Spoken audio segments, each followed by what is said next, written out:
आणि पोरींच्या आया पोरींना स्वयंपाक शिकवा. मला कलेक्टर जावाय पाहिजे. उपाशी मारायचाय का त्यो? मारायचाय का जावायला? खलास करायचाय की तुम्हाला? मग तुमचं म्हणणं काय नेमकं? पुरीला चहा बनवा येतो का? म्हणे आम्हाला सुशिक्षित जावं. आणि ह्यांच्या अटी तर लय डेंजर. मुलगा दिसाय छान पाहिजे, पगार भरपूर पाहिजे, जमीन भरपूर पाहिजे, आणि आई बाप त्याला नसले पाहिजे. बघ आता बचत गट. तुम्हाला बी पोरग हाई तेव्हा जर पुढच्या पार्टीने जर हे अटी घातल्या तुम्हाला मरावं लागेल. उगा काय बी काढायचं आणि मांडायचं.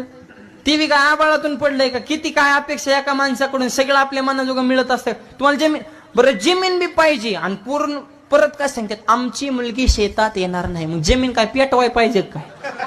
नाही जमीन तुम्हाला पाहिजे कशाला? ही काय पाहिजे का काय नेमकी?